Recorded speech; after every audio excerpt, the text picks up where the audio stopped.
Bienvenue sous l'arbre de mamie, là où ta mamie préférée te raconte ses histoires pour t'aider à grandir, mon enfant. Aujourd'hui, nous allons parler de quelque chose de précieux et de cette vieille chanson qui semble se jouer encore et encore dans ta vie amoureuse.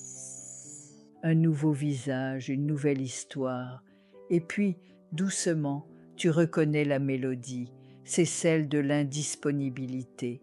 Au début, il est charmant, il est prometteur, mais très vite, les mêmes refrains reviennent. Il est très occupé par son travail. Il sort d'une relation difficile et a besoin de temps. Il a peur de s'engager. Il est compliqué. Les mots changent, mais la musique est la même. Il n'est jamais complètement là. Jamais tout à fait à toi. Et toi, tu te retrouves à nouveau dans ce rôle que tu connais par cœur, celui de la femme compréhensive, patiente, qui attend.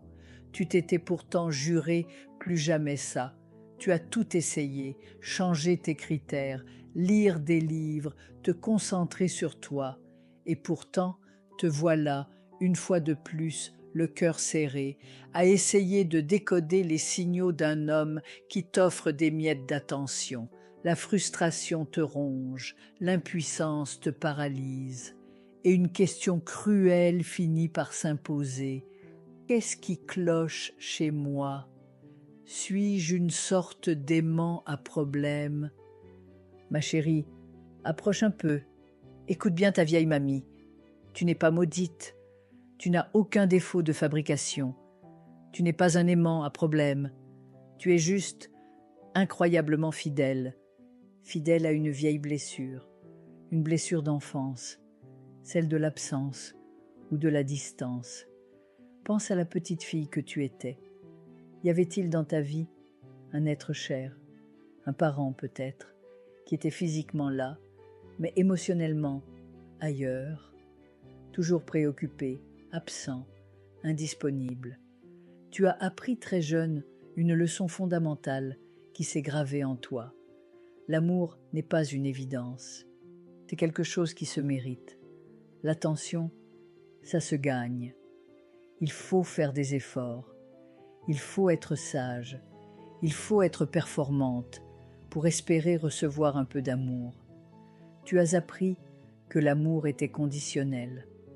Aujourd'hui, ton cœur d'adulte ne choisit pas mal. Il choisit ce qu'il connaît. Il est attiré par l'indisponibilité, parce que c'est le seul langage de l'amour qu'il a vraiment appris à parler. Dans ton inconscient, la petite fille en toi espère encore et se dit « Cette fois, ce sera différent. Je vais réussir, par la force de mon amour, à rendre cet homme distant enfin disponible.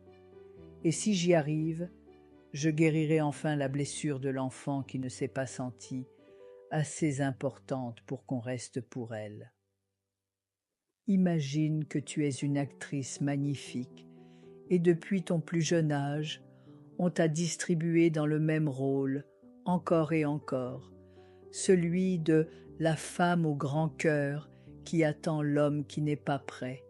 Tu connais le scénario par cœur, l'espoir du début, la patience, les efforts, la déception, les larmes.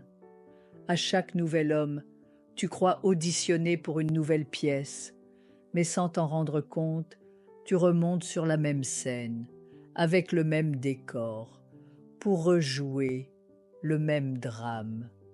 La transformation, mon trésor, ce n'est pas de devenir une meilleure actrice dans ce rôle tragique, c'est de refuser de monter sur scène, c'est de rester en coulisses, de prendre le script de ta vie entre tes mains, de le lire avec un peu de distance et de te dire « Ah, cette histoire, je la connais, elle me fait pleurer à chaque fois. Aujourd'hui, j'ai envie de jouer autre chose. » La première fois que tu rencontreras un homme simple, disponible et présent, ça te semblera peut-être un peu fade, sans défi.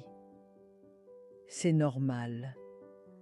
C'est une pièce que tu n'as jamais jouée.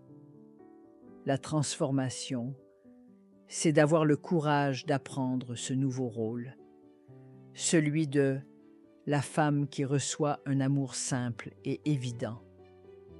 Et voici la vérité, ma douce. Tu ne choisis pas mal. Tu rejoues une vieille douleur en espérant enfin la réparer. Mais tu ne peux pas guérir une blessure d'enfance avec un partenaire d'aujourd'hui. Tu ne peux la guérir qu'avec toi-même en reconnaissant le schéma.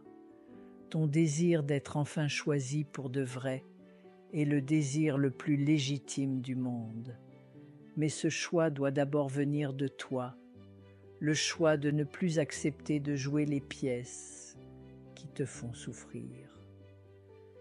Si ce scénario qui se répète te semble familier, si tu es fatigué de jouer toujours la même pièce, viens partager en commentaire, si tu l'oses, un mot qui décrit ce que tu ressens face à cette répétition.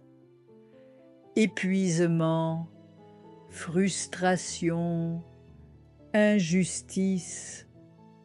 Mettre des mots sur ce cycle, c'est déjà commencer à en écrire la fin. C'était la leçon du jour. Je te dis à très vite, mon petit trésor, sous l'arbre de mamie, là où les vérités prennent racine.